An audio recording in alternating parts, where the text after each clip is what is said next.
O New York Times, é o maior jornal dos Estados Unidos, publicou um artigo questionando o Supremo Tribunal Federal. Reportagem no Jornal da Manhã de Vitor Hugo Salina.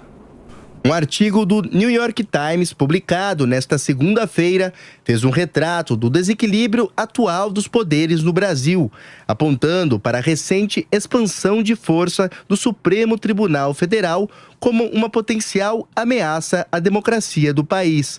O título escolhido pelo jornal norte-americano é um questionamento, abro aspas, para defender a democracia. A Suprema Corte do Brasil está indo longe demais, fecho aspas. A reportagem usa a recente operação contra 8 empresários para ilustrar a atuação do STF acima de teóricos princípios democráticos. No caso em questão, a Polícia Federal agiu a mando do ministro do Supremo Tribunal Federal, Alexandre de Moraes, com base em conversas privadas de empresários em uma rede de mensagens. Segundo o New York Times, essa teria sido uma demonstração do poder da Suprema Corte e de sua expansão pelo país. A reportagem citou a preocupação de juristas a respeito de ilegalidades na atuação do STF, dizendo que o ativismo judicial de Moraes e seus colegas contam com o apoio de líderes políticos de esquerda e grande parte da imprensa. O artigo se concentrou ainda no poder exercido por Alexandre de Moraes nos últimos anos, resumindo ao leitor casos como o da prisão do deputado federal Daniel Silveira, dizendo que na grande totalidade das ações, Moraes agiu unilateralmente. Para ilustrar o poder atual do Supremo Tribunal Federal do Brasil aos norte-americanos, o New York Times fez uma comparação mostrando que a Suprema Corte dos Estados Unidos avalia de 100 a 150 casos anualmente, enquanto o STF emitiu mais de 505 mil decisões nos últimos 5 anos. Bom, girando os nossos comentaristas, começando por você, Roberto Mota, o que representa um jornal americano falar sobre o Supremo? É muito pouco, muito tarde, Tiago, mas não deixa de ser um evento digno de nota, porque, em geral, a mídia estrangeira tem sido totalmente cega em relação ao que acontece no Brasil. Ela não só se recusa a enxergar a realidade, como aconteceram episódios em que a mídia estrangeira inverteu o que acontece aqui. Há 2 semanas atrás saiu um artigo na revista The Economist, que é uma obra-prima de desinformação. Olha, eu sou leitor da The Economist há mais de 20 anos. Resolvi parar de ler a revista.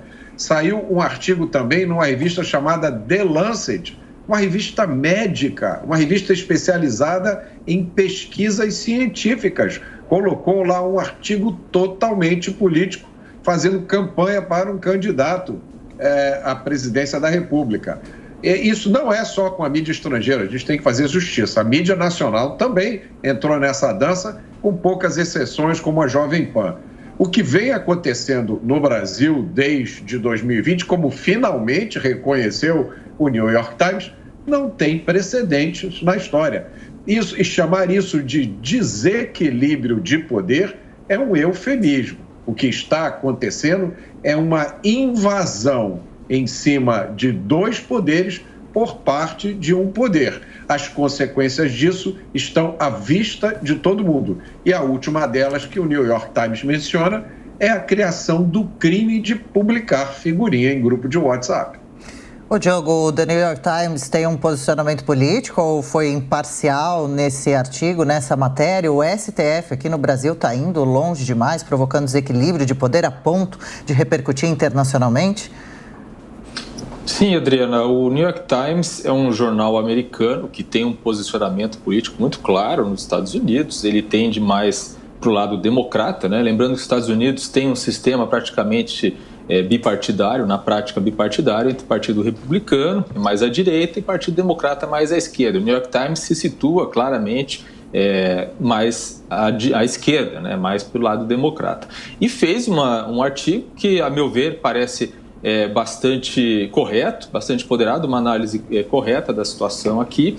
O que existe numa democracia é a necessidade de ter os pesos e contrapesos entre os poderes da República, né? E o que acontece em relação ao STF é que o Congresso, que deveria fazer esse papel de, né, fazer o contrapeso, não exerce esse papel. Não exerce desde o momento das sabatinas dos indicados a ministros do STF. Essas sabatinas são praticamente pro forma, já que as pessoas que são indicadas não são, na prática, avaliadas pelos senadores, e também não acontece quando se analisa, quando se percebe esses abusos e o Senado não faz nada a respeito. Há pelo menos 5 possibilidades, 5 tipologias de crimes de responsabilidade que poderiam levar a um impeachment de um ministro do STF. E até hoje não se viu acontecer, não se viu levar a cabo nenhuma dessas avaliações.